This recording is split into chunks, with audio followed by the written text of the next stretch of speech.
So guys, good morning. Ngayong araw yung libing ng kapatid ni Britney, no? So, hindi na ako pumunta doon guys since mabigat ulit yung ulo ko dahil sa sipon. Kagabi, nakatulog ako ng napakaaga. So, dito tayo sa bahay. Ngayon, para maipakita ko sa inyo yung itsura dito.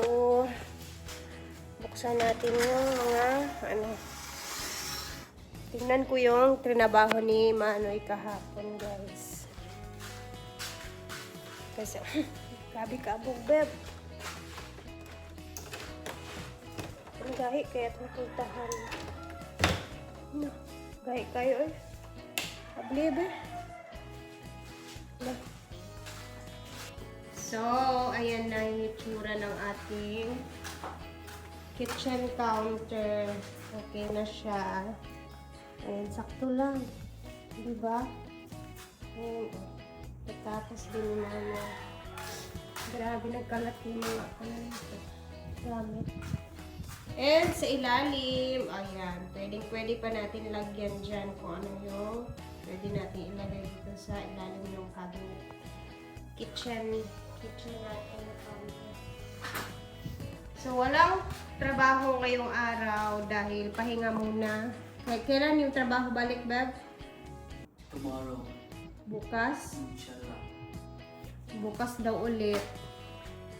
Para sa ceiling natin na hindi pa tapos. Etong ceiling sa labas. Tapos, ano pa ba?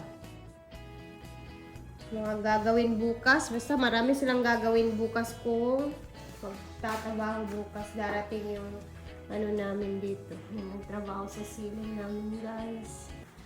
So, yan. Medyo okay na din kahit pa paano, guys. Ganyan, oh. Sakto lang siya dito, no? Sakto lang naman siguro yung taas niya. Kasi kung papaabutin pa natin dito, parang mahirap na. At least, hindi na siya maslapad masyado, kagaya nung unang ginawa ng panday natin ba. Kasi isipin nyo, hanggang dito talaga sa sobrang lapad. Diba? Tapos dito ako magluluto. Kunis ako, bebe. So, ayan. Tingin mo, bebe, okay lang? Tapos dito ako magluluto. Minsan, syempre may butane ako. So, pwede ako dito magluto. Or magmasa ng dough. Sakto lang. Kesa yung last na ganito, hindi pa abot yung niliglang banda. Dito, sakto lang talaga siya. O, diba? Magmamasa tayo ng dough pa. Tapos, lagay sa oven. Charot. Yan. Sakto lang siya. Ang next naman natin gagawin is hanapan natin siya ng either tiles or basta yung ilalagay natin dito. Ipapareho natin dito sa kitchen natin sa basan. Para pareho na. And then yung dito na parte, siyempre lalagyan natin yun siya ng accent. So, kung naupo ka o yung tuhod mo nasa ilalim na, hindi na siya ganun ba? Pwede ka umupo. Kain ka, diba? Ganun lang.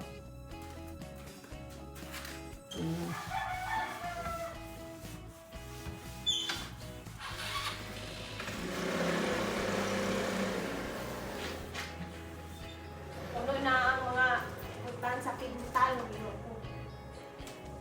Managkaluguran.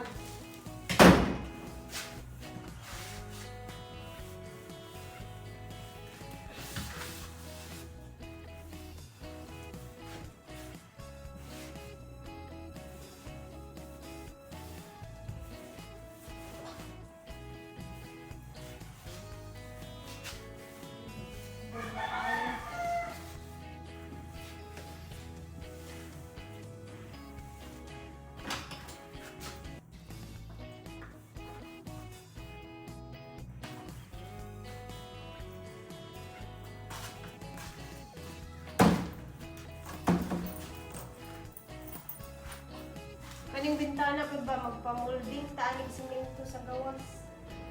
So, Yan na muna guys. Uwi muna tayo sa kabilang bahay. Papakuha muna natin si Diday kasi mag-11 na. Mag-11 na. Kailangan na nating sunduin si Diday. Let's go na muna. And then bukas, Wednesday. So tingnan natin kung ano naman yung magiging update dito sa trabaho nila bukas kung darating man yung ano namin bukas. Ganun talaga guys kasi may trabaho yung aming nakuha dito sa ceiling. So that's life. Kahit gustuhin man namin pero ayun na, naka-kontrata na tayo so kailangan nating antayin. Tayo yung mag-antay. Kasi baka tayo naman maging masama, 'di ba? So, tiis-tiis lang muna ang ganda ng mga tao dito sa bahay. Bago sabi nga namin, hindi naman namin siya minamadali, so mag-aantay tayo. 'Di ba? Tsaka pag nalagay na natin yung mga pintuan medyo okay na din kahit paano naman yung itsura no. So baka bukas mailagay na tong mga pintuan tapos matrabaho na din tong ceiling din dito. Etong ang ceiling dito is parang pila ni ka days beb? 2 days? Katne? Natrabaho sa so tingnan na lang natin bukas kung ano yung magiging decision na naman, ha? Tara na. Si Diday. Kasi yung... basta. Tara, uwi na muna tayo sa bahay kasi... kunin muna namin si Diday. Let's go. 11:05. Bili muna tayo ng mapapansit. So, ayun, nagpabili si Marian ng pansit. Magpapansit ata si Madam Marian ngayon. Papabili siya. So, bili muna tayo. Tsaka natin ito bitbitin mamaya pag punta sa farm. After nating masundo si Diday. Anong halian? Carrots.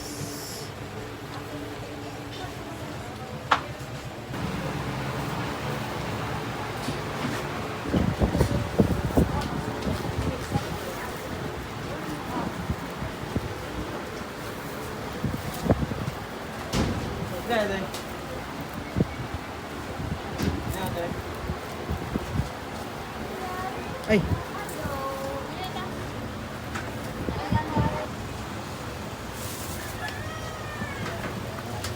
Kung ano na itong libro po day? Opo, at mo na si Diday. Parang sa bata. Pansit day, wala? Pansit in 1 kilo. 107. Pila? 107. Pati pansit?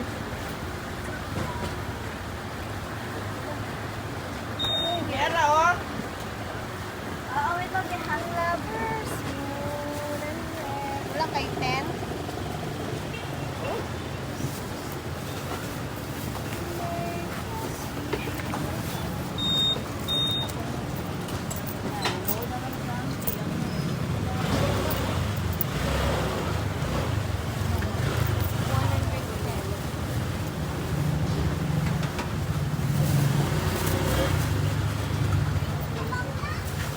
Cardi na dito.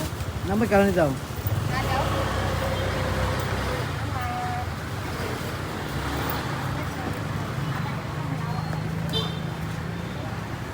Tapos, ito na tayo, Diday. Ano Diday?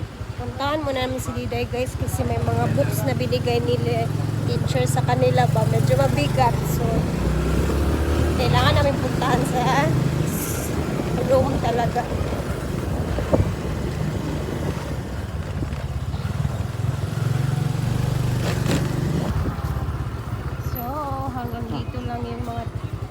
center. Bawal pumasok dito yung mga... Yeah, ato ko ni baladaan. Ako na yung papasok. Pwede man kasulod na lang si. Yung kon ba? Ako sa libro. Ilang daw niya. Si Dida.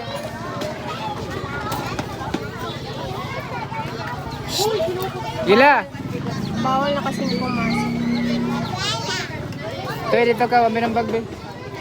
Sa labas lang yung mga parents kapag nagsusundo. Ayun na si Dida.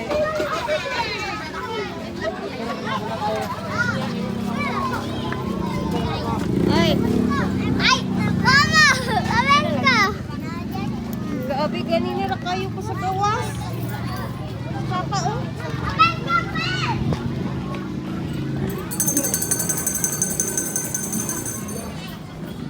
Grabe yung antay namin ngayon sa labas. Ang tagal! Dididay! Tara na, ato na kay Papa. Ito tayo. Sa afternoon na lang yung box ay yung kuan na mga book. Afternoon na lang tayo ng teacher. Hindi, so Papa, ang Bray! hali na kainit tayo. Hali kay ka. Balik ko pa ako. Hindi na sa afternoon. Grabe ang Sige, palit sa gawas. Daga kay candy. Sige, palit. Aga. Ayan, dito na kami dito sa bahay, guys. Grabe ang panahon, sobrang init. Mag-iingat kayo lagi dyan. Dahil napakainit. Mag-ilis na. Oh, ilis muna si Diday, tapos mananghalian, and then balik sa school. Then ako naman later is punta ng Hinaguan farm. Okay. Bye guys! See you later and mag-ingat tayo lagi.